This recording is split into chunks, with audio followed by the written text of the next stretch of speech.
If you are preparing for your drive test in Australia, or you know someone who is preparing for his or her drive test in Australia, then this video is for you and it's also for them. So go ahead and share the video and definitely keep on watching.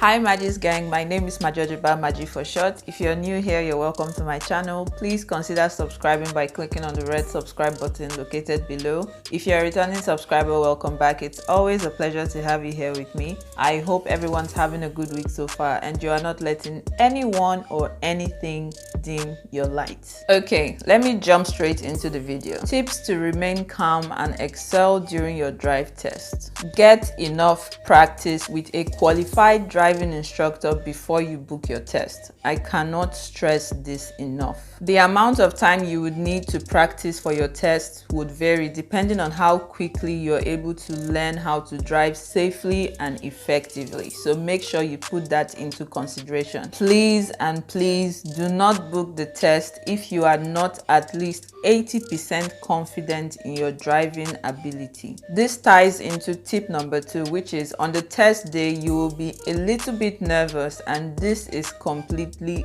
okay. Practice taking gentle deep breaths in through your nose and out through your mouth to calm yourself down. Breathe in and out. In and out.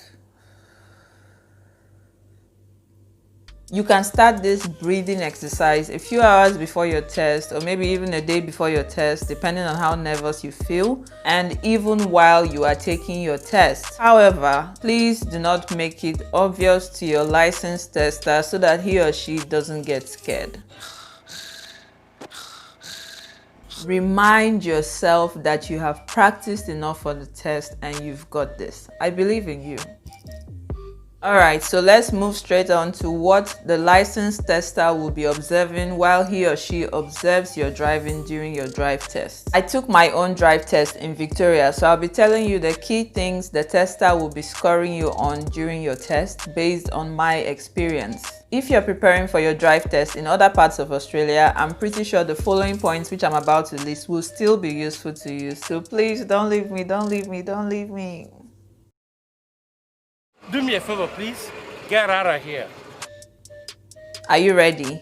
Okay, let's go. The tester will be scoring you based on the following group of driving skills: control skills, observation skills, signaling, positioning of the car, gap selection, and speed choice. Now let's go through each group one after the other. So I will start off by talking about control. Here the tester will be observing how you start the car, how you use the handbrake, how you use the gears and clutch if you are doing your drive test in a manual car, how you steer the car, is it smooth, or when you steer, is everyone flying about in the car and having a headache, how and when you apply the brakes, do you apply the brakes too suddenly or in a gradual manner, how you accelerate the car, do you take off like you are in the wacky races, or do you accelerate like a normal person should accelerate? Next is observation skills.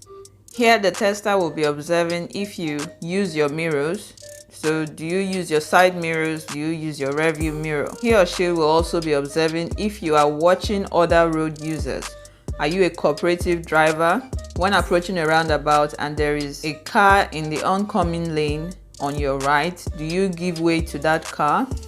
Are you performing head checks? When you're about to switch lanes, do you do a head check to see if there is a car in your blind spot? When you are doing a 3-point turn, do you perform your head checks? Or when you are performing a reverse parallel parking, do you also perform your head checks? Next, we have signaling.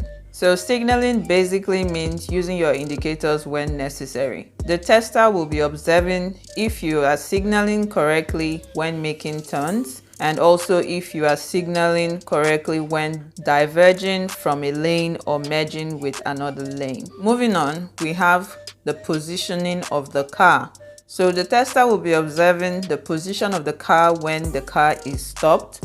For example, If you are stopped at a red light, your car shouldn't be on the thick white line or on the pedestrian crossing lines. Or if you are parking and there are specified parking bay lines on the ground, the entire car must be within those lines. Also, the tester will be observing if you're keeping a safe following distance between your car and other cars. If you tailgate other drivers when you drive, this might be a problem for you. You all must have heard of the 2-second rule because obviously you're preparing for your drive test now. However, if you haven't heard of the 2-second rule, the 2-second rule is simply a rule of thumb by which a driver may maintain a safe trailing distance at any speed.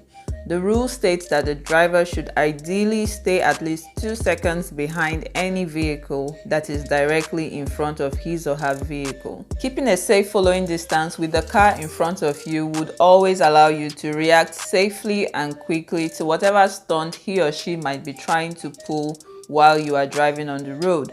Because like the popular saying goes, on the road, you're the only sane one and everyone else is crazy. Alright, so the tester will also be observing if you're keeping a safe clearance on each side. For example, when you're turning left into another street, are you almost mounting the curb, or do you even mount the curb? Or if you are driving on a two-way road and there are cars parked on your side of the road, do you drive closely by the parked cars and almost bump into them? Or do you give a decent amount of space between your car and the parked cars? Next, we have gap selection. The tester will be observing how you judge the gaps in traffic. For example, if you are in the right lane and you have been instructed by the tester to change to the left lane, the tester will be checking how far the car is behind you on the left lane and if you are making the lane change safely. Last but definitely not the least, speed choice. The tester will be observing whether or not you are choosing a safe legal speed for the traffic conditions. As a rule of thumb, you are expected to drive 5 km per hour less than the speed limit of any road during your drive test. That is, you drive at 35 km per hour on a 40 km per hour speed limit road, 65 km per hour on a 70 km per hour speed limit road, and so on. However, if you're driving on a road and there is traffic congestion, you will obviously need to drive slower to match the rhythm of the traffic. Okay fam, that's all for today. If you found this video helpful, please remember to give me a thumbs up and also share this video with anyone you think would benefit from anything I said in this video. See you next time, but till then, as always, stay blessed and remember God loves you. Bye.